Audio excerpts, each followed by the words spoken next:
When the money vanished, true loyalty appeared. That's the line that echoes in my mind whenever I think about that year. The year when everything that glittered, every luxury, every smile, every polite word fell apart.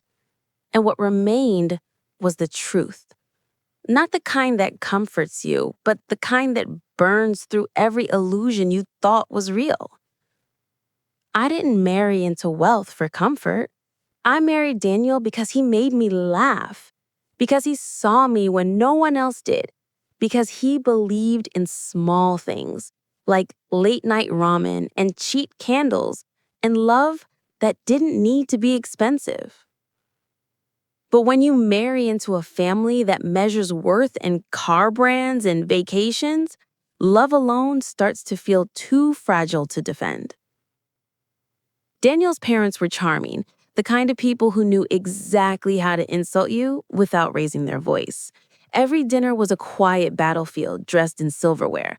His mother would tilt her head just so and say, "You must find all of this a little overwhelming, dear. We understand." His sister would smirk, pretending to compliment my dress, only to add, "Oh, that's cute. I think I saw something similar at the discount mall." And Daniel, bless him, he tried. He always reached under the table to squeeze my hand, whispering with his eyes, "Ignore them. I love you." But love doesn't shield you from humiliation. It just gives you someone to cry with later. I'd come home from those dinners and take off my jewelry, borrowed or gifted, and look at myself in the mirror. I'd whisper, "Don't let them make you small." But a part of me already felt smaller every time they spoke. It's strange how people can smile and slice you open at the same time. They never shouted, never cursed. They just assumed that I had married for money, that I was there to climb a ladder I never even wanted to touch. And Daniel's silence, even when meant to protect me, felt heavier each time, because every insult left behind something invisible, a bruise that only pride could feel. But I told myself it would get better, that once they saw how happy we were, they'd stop looking for reasons to despise me. I held on to that hope tightly until the Sunday lunch that changed everything. It was a perfect afternoon. Sunlight, laughter, and the sound of expensive cutlery tapping against porcelain. I had even baked something that morning, a simple apple pie from my mother's recipe. I placed it on the table, proud. Daniel's mother smiled, but her eyes said something else. "This looks homemade," she said. I smiled. "It is." "Oh, how quaint," she murmured. The others laughed, politely, softly, as if laughing too loud would be impolite. But it still cut deep. Then Daniel's father, sipping wine, said something that changed the air. "Well," he said, "at least our son found someone who makes him comfortable." The table chuckled. And that's when his mother leaned forward, smile sharp as glass. "Yes, though I sometimes wonder what she loves more, his heart or his wallet." It was like a quiet explosion. No shouting, no chaos, just the sound of my heartbeat pounding in my ears. Daniel froze. His sister smirked. And I smiled. Because sometimes silence is the only armor you have left. I sat there, nodding, pretending to enjoy the rest of the meal.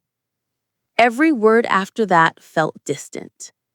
Every laugh, every bite, every clink of silverware. When we finally got home, I walked straight to the bathroom, closed the door, and cried until my chest ached.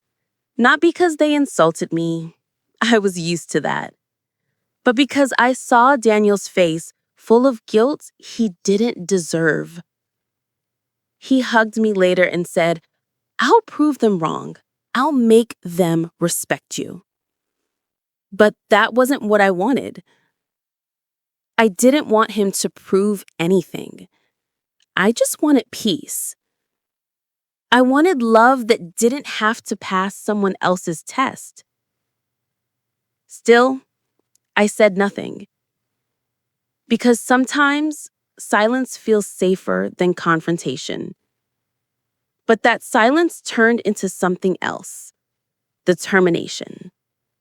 That night, while Daniel slept beside me, I made a decision. If I couldn't change how they saw me, I'd change what they never expected from me. Not revenge, just strength.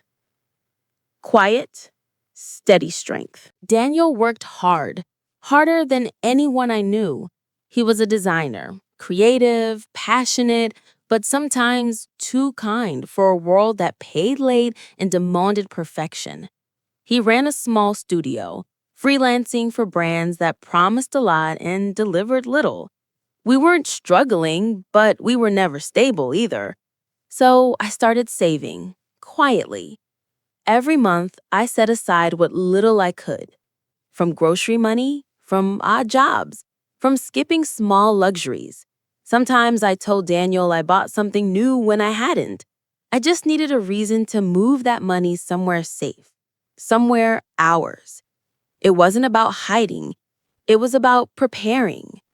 I remembered what my mother used to say: don't save for luxury, save for dignity, so you never have to beg for respect. And that's exactly what I did.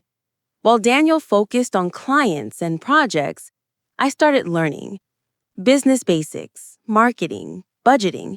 Late nights, alone with my laptop, I'd watch tutorials and take notes. I wanted to understand how to help him, how to build something that couldn't be taken away. The more I learned, the more I realized how fragile everything around us was. His parents believed in money because they'd never lost it, but they didn't understand how quickly it could vanish.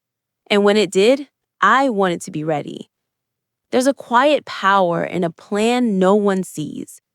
It doesn't look like rebellion, it just looks like patience.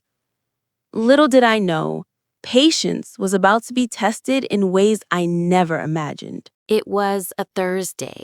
I remember because it rained all morning. Daniel came home early, drenched, holding an envelope. He didn't speak for a full minute, just stared at the floor. "They let me go," he finally said. No warning, no severance, no explanation beyond downsizing. He sat at the kitchen table, shoulders slumped, eyes hollow. I poured him coffee, though neither of us drank it. We just sat there. The smell of rain outside, the sound of a clock ticking too loud.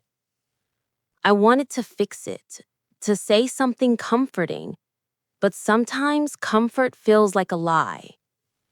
That night, his phone rang. His mother, of course. I could hear her voice through the speaker. "Don't worry, darling, we'll help you. Maybe this will teach you about stability. It's not the end of the world." Then came his sister. "Well," she said, "at least your wife's used to living simply. She'll manage." Daniel's jaw tightened. He hung up, then whispered, "Maybe they were right about me. Maybe you deserved better."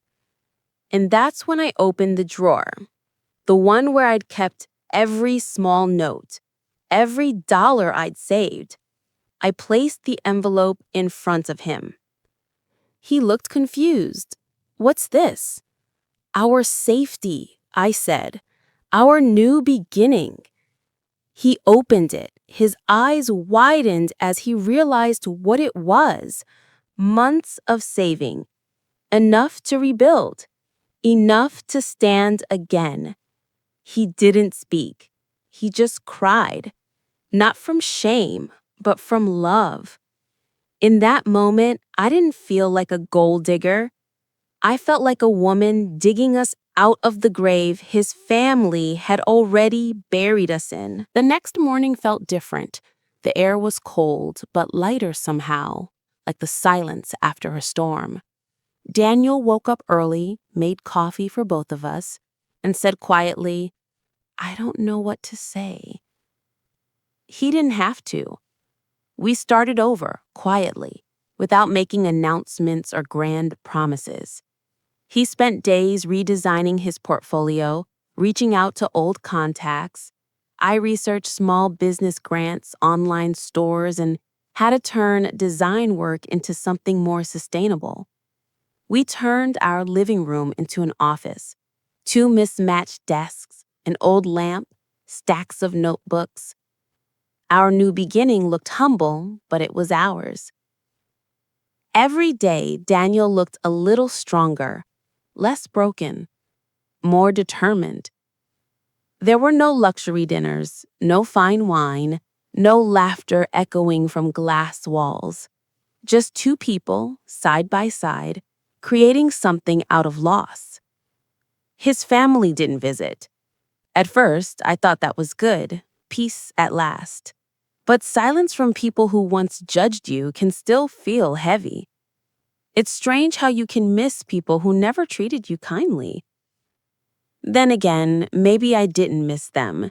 Maybe I just wanted them to see that they were wrong. Weeks turned into months.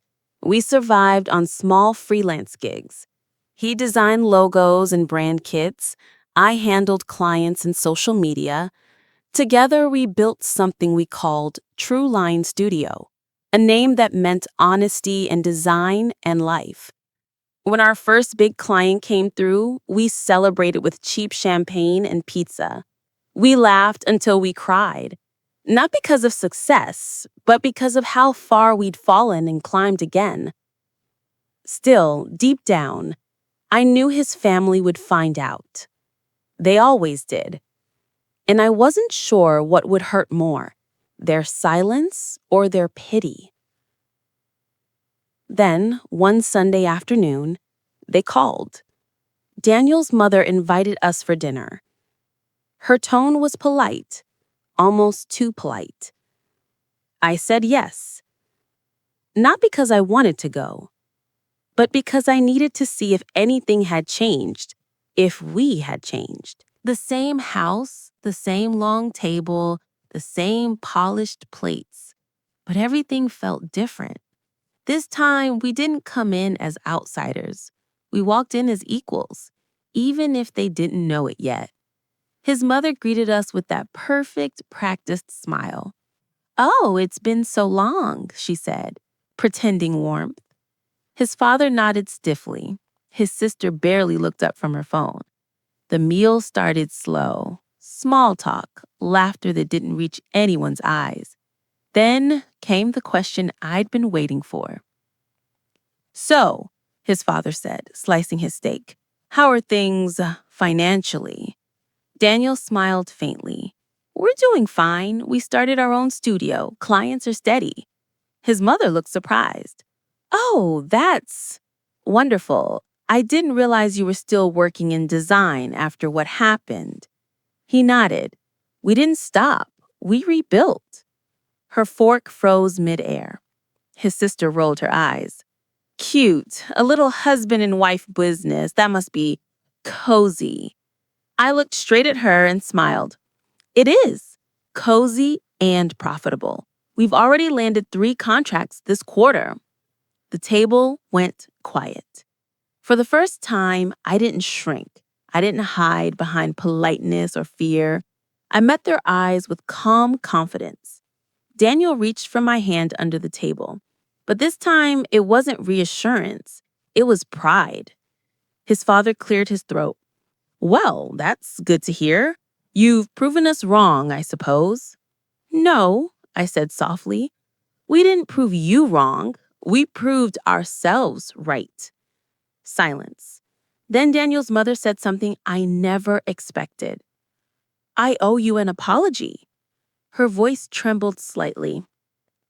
"I thought you married for money, But when the money was gone, you stayed. You worked. You built something. I was wrong. It wasn't dramatic. It wasn't tearful. But it was real. That small, simple apology felt heavier than all their insults combined. We finished the meal with peace that had never existed before. Not friendship, not warmth, but respect. And that was enough. When we left that night, Daniel whispered, "You handled that better than I ever could." I smiled. We handled it together. After that dinner, things changed, slowly but meaningfully. His parents called occasionally, not out of guilt, but curiosity. His sister followed our business page online, even shared one of our posts once. It wasn't love, but it was a start. Daniel's confidence returned fully. He began taking on bigger clients, mentoring young designers, even hiring a small team. I handled finances and strategy. Together, we grew stronger, not richer in the way they once valued, but richer in something deeper. We found a small office in the city. Nothing fancy, but it had sunlight and space for dreams. We painted the walls ourselves, laughed through the exhaustion, and hung a sign above the door. True Line Studio, designed with honesty. And just when things felt stable, life handed us something beautiful, an opportunity to open a small workshop teaching design and marketing to local students. Daniel lit up at the idea. "This is what I always wanted," he said. "To create, to teach, to give back." I looked at him, realizing how far we'd come. The same man who once felt broken was now building others up. The same woman who was once called a gold digger now funded dreams with her own savings. One day, as we packed orders in our tiny office, Daniel said, quietly, "Do you ever think about that day? The dinner, the insults, everything?" I nodded. "Sometimes." And I think it taught me who we really are. Because love tested by hardship doesn't break, it transforms. If you ask me now whether I'd go through it all again, I'd say yes. Even the pain, even the humiliation. Because those moments forged the person I became. I learned that loyalty isn't proven by words, but by quiet actions when no one's watching. That wealth can vanish overnight, but character, that's the real inheritance you pass on. And I learned something else, something I wish everyone could understand. When love is tested, when life strips away everything comfortable, what remains is either truth or nothing. Ours was truth. Daniel's family eventually came around. We never became best friends, but they respected us, and that was enough. They saw that strength doesn't come from luxury. It comes from love that refuses to give up. So when people ask me about those years, I just smile and say, when the money vanished, true loyalty appeared. Because sometimes losing everything is how you finally see what's real. Watch our next story. It might just remind you what real love means.